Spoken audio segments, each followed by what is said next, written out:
and just talk about your mentality as you create those environments for assessing character, and what are you trying to do to blend that with the talent assessment practices that are already in place or industry standards. Yeah. Well, luckily in special forces, I control the environment. I've got them for 24 days. I can create, I can totally create that environment. In football, you don't necessarily get a chance to create that environment. You have to look at where are those touch points along the way. Once we say this is what we're looking for, then you have to almost have like a collection plan. Where am I going to go to get these observations? But for me, the environment's really been the interview. Probably nothing's been more important to me than the interview.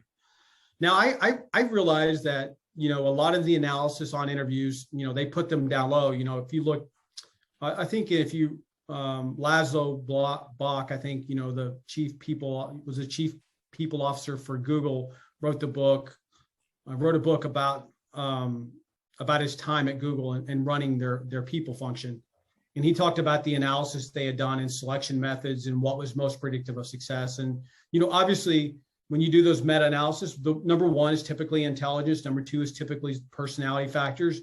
And then interviews kind of fall on down the line.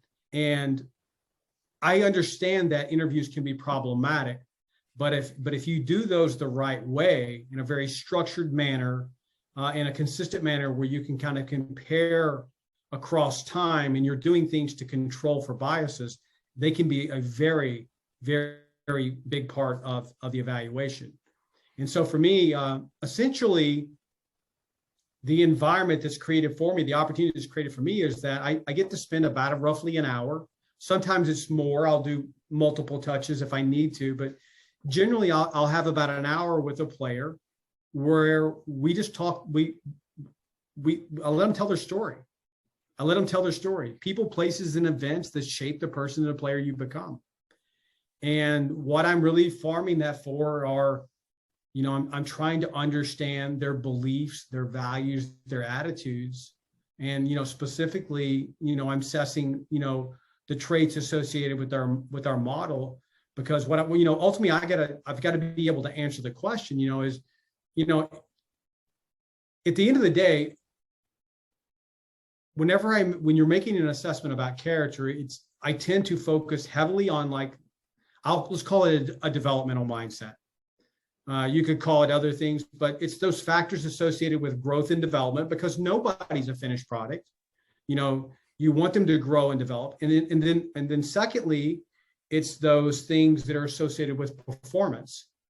And then, obviously, as a part of that process, we also look at personal behavior risk, but that stuff is usually pretty well known. So I really spend most of my time in that first two areas.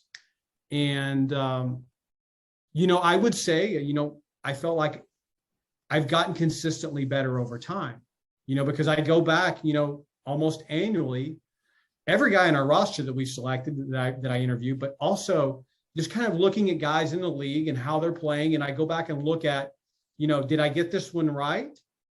Did I get it right? And it, is something, would I change that evaluation based on what I know now? And if so, is that something that I should have picked up during that process or should have known? Or is that something that's kind of just happened as a result? But, it's going back and looking at those cases, whether you got it right or didn't, and creating these cycles of learning around that, that's really, I think, advanced it. But probably the one thing that's helped me with character assessments more than anything was 3 years ago, whenever, Chris and Coach made me the director of player development. And because what that did was that put me in the room with the players, that put me on the sidelines, that put me at the practice field, in the weight room, in the training room, that put me in their environment. And I got a chance to see what works. And I could really refine that model, because then it wasn't this hypothetical based on some sort of, evidence-based study. No, it was about something that I knew. And because, like you said, character is not a substitute for talent. It's not a substitute for talent. And the one thing that I found about character is one of the reasons why I don't think that most people find in large studies that is predictive of success is that it's different for every organization. If you listen to Pete Carroll talk, I mean, everything is built around competition. If you think about, the New England Patriots from afar, and I don't claim to understand any of these guys' culture. I'm just saying, anecdotally listening to what comes out of there, it's about doing your job, being a smart player, making good decisions, understanding your role, and everybody has. So for those reasons, everybody's culture and the character that they're looking for is a little bit different. And for us, I'm trying to select for the Indianapolis Colts. That's ultimately what I'm trying to do. And one of the things that helps me is I know what works with our coaches. I've been in those rooms. I've said, I see how they teach. I know what's giving them problems. And so I can typically tell you whether or not a player is whether he's going to be a good fit for that room based on the composition of the players or for that coach. And listen, we're not trying to create a cast where we have just one type of guy, you have to have that diversity of kind of ways of doing things. And a part of that is just understanding the player in a way where sometimes, when a player and a coach aren't seeing eye to eye, they're not necessarily wrong. They're sometimes just different. And being that intermediary, I can help each of them navigate that in a way that's best for themselves and the team. Yeah, it's interesting. You talked about being your role is obviously specific to the Indianapolis Colts, just like Pete Carroll for the Seattle Seahawks, Coach Belichick for the Patriots. And I think people look at them from afar and think that they're different. But a lot of the players that have played for those same organizations have said that they're actually the exact same. To your point, they may have different things that they emphasize that they think are critical to winning, but they've still reverse engineered their entire process to make sure that they get a competitive person or they get an intelligent, smart football player. Yeah. And I love how you kind of illustrated that. And you made a point earlier about, people having maybe some time off. You mentioned your year between working with the Browns and then working with the Colts and kind of solidifying a lot of the things that you had done before and into your next opportunity. I'm curious if there were any early mistakes or evolutions or adaptations that you made early on that kind of stood out to you that you think are critical to the success that you've had here recently. I don't think I had a really big impact in Cleveland. And a part of it is I didn't really understand. I mean, I thought I knew football, but I didn't know football, and I think a lot of people think that they know it, but it takes years of being in that culture to truly understand football, to understand players. You have to go through that cycle a couple of times to really get it. And I'm greatly appreciative for the Browns because they paid for my education into the NFL. They did. And I would say that more than making my mistakes, I was just naive. I was naive as to, I don't think my beliefs, my values or attitudes have changed, but I kind of know how better to assess those and how better to bring those to bear now in a football setting. That I would say that more than anything. And I think probably one thing that most people over-index when they look at character in football, and I don't think this is as much today as it was maybe in the past, is they really were looking at things. They were basically moving players up or down or off the board based off of things that didn't impact development or performance. So to me, I mean, is personal character, is that life they live away from football important? It is. But it's the stuff that they do associated with the sport that's most important.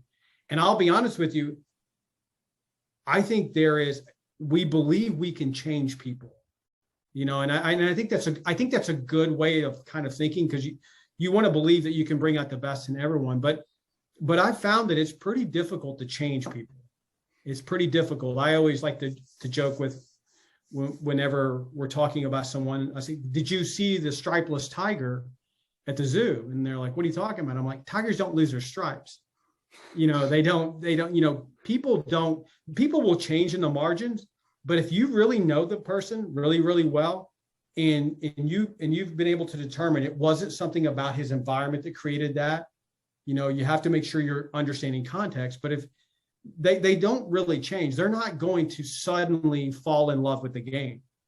They're not going to suddenly become like these incredible workers with incredible focus and stamina. They're not going to become a great leader. Now, if they have those prerequisites at the sufficient level, you can make them better, but I don't think you're going to change people, because in order to change them, I think foundational to our character is personality factors. It's the ocean: openness, conscientiousness, extroversion, agreeableness, and neuroticism.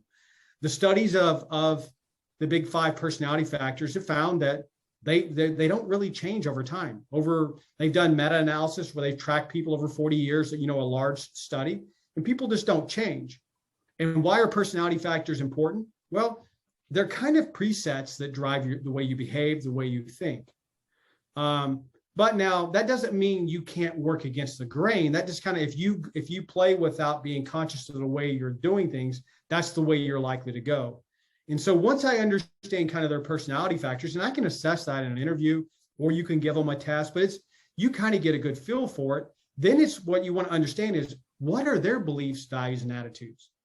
What is their personal narrative? How do they interpret their journey? How do they give meaning to their life? Because how they do that is largely how they're going to view things in the future.